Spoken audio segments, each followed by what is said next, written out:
വിശുദ്ധ Francis Xavier. ആരാണ് വിശുദ്ധ ഫ്രാൻസിസ് സേവ്യർ എന്ന് നോക്കിയാലോ? ഒരു മനുഷ്യൻ ലോകം മുഴുവനും നേടിയാലും തൻ്റെ ആത്മാവ് നശിച്ചാൽ അവൻ എന്ത് പ്രയോജനം? യേശുവിൻ്റെ ഈ ചോദ്യം പാരീസ് സർവകലാശാലയിലെ ഒരു തത്വശാസ്ത്രാധ്യാപകനായ ഫ്രാൻസിസ് സേവ്യറിനോട് ഈശോ സഭ സ്ഥാപകനായ വിശുദ്ധ ഇഗ്നേഷ്യസ് ലയോള ആവർത്തിച്ചു.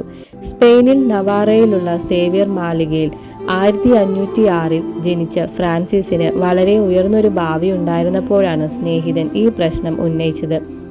24 വയസ്സുണ്ടായിരുന്ന ഫ്രാൻസിസിനെ സംബന്ധിച്ചിടത്തോളം സ്നേഹിതന്റെ ചോദ്യം ഉടനടി ഒരു ചലനം സൃഷ്ടിച്ചില്ല. എങ്കിലും ഏകദേശം 6 മാസങ്ങൾക്കുള്ളിൽ ഫ്രാൻസിസ് വിശുദ്ധ ഇഗ്നേഷ്യസിന്റെ ക്ഷണം സ്വീകരിച്ച് ആധ്യാത്മിക അഭ്യാസങ്ങൾ നടത്തി. 1534 മോൺ മാത്രിയിൽ വെച്ച് ഇഗ്നേഷ്യസ്, ഫ്രാൻസിസ്, പീറ്റർ, ഫാബർ തുടങ്ങിയ 7 പേർ കന്യാവ്രതവും ദാരിദ്ര്യവും അനുസരണയും മാർപ്പാപ്പയുടെ നിർദ്ദേശമനുസരിച്ചുള്ള സേവനവും നേർന്നു.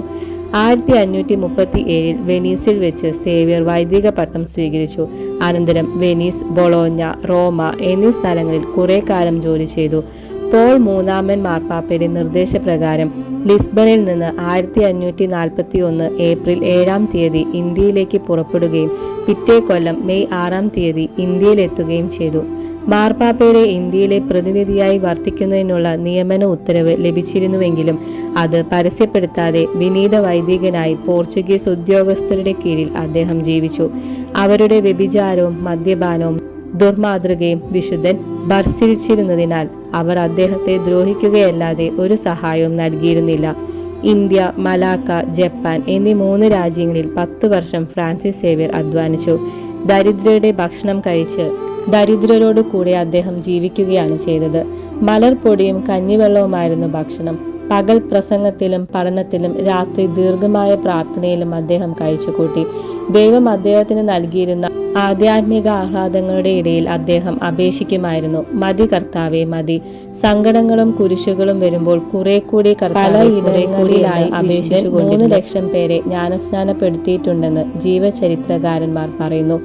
ബോഷേക ദൃക്കുകൾ പോലും അദ്ദേഹം കേരളത്തിലും കൊറമാൻഡൽ തീരത്തും ഗോവയിലുമായി സ്വന്തം കരങ്ങൾ കൊണ്ട് 50,000 പേരെ ജ്ഞാനസ്നാനപ്പെടുത്തിയിട്ടുണ്ടെന്ന് സമ്മതിക്കുന്നു. വാടകാസ് തിരുവിതാംകൂർ മാർത്താണ്ഡവർമ്മ രാജാവിനെ ആക്രമിച്ചപ്പോൾ വിശുദ്ധൻ ഒരു കുരിശ് കയ്യിൽ പിടിച്ച് ഏതാനും ക്രിസ്ത്യാനികളോട് കൂടെ ചെന്ന് ഇനി മുന്നോട്ട് നീങ്ങരുത് എന്ന് പറഞ്ഞപ്പോൾ അവർ മടങ്ങി. അതിന് കൃതജ്ഞതയായി മഹാരാജാവ് വലിയ അച്ഛൻ എന്ന സ്ഥാനപ്പേര് അദ്ദേഹത്തിന് നൽകി. ജപ്പാനിൽ സാധാരണ ജനങ്ങളോട് സംസാരിക്കാനും അവരെ പഠിപ്പിക്കാനും വിശുദ്ധന് സാധിച്ചിരുന്നു. ജപ്പാനിൽ നിന്ന് ഫ്രാൻസിസ് ചൈനയിലേക്ക് പോകാൻ ആഗ്രഹിച്ചെങ്കിലും ഹോങ്കോങ്ങിൽ നിന്ന് 100 നാഴിക തെക്കു പടിഞ്ഞാറ് സാൻസിയൻ ദ്വീപിൽ വെച്ച് ടൈഫോയിഡ് പിടിച്ച് 1552 ഡിസംബർ 2-ാം തീയതി വെള്ളിയാഴ്ച യേശുവിന്റെ തിരുനാമം ഉച്ചരിച്ച് സമാധാനത്തിൽ മരിച്ചു. അദ്ദേഹത്തിന്റെ ശരീരം വളരെ കാലം തീരെ അഴിയാതിരുന്നു. ഇപ്പോഴും പൂർണ്ണമായി അഴിയാതെ പഴയ ഗോവയിൽ ഉണ്ണീശോയുടെ ബസിലിക്കയിൽ അത് സൂക്ഷിക്കപ്പെടുന്നു. 1622 മാർച്ച് 12-ന് ഗ്രിഗറി 15-ാമൻ മാർപ്പാപ്പ അദ്ദേഹത്തെ വിശുദ്ധനായി നാമകരണം ചെയ്തു. വിശുദ്ധ ഫ്രാൻസിസ് സേവ്യർ കത്തോലിക്ക പ്രേക്ഷിത പ്രവർത്തനങ്ങളുടെ മധ്യസ്ഥനാണ്.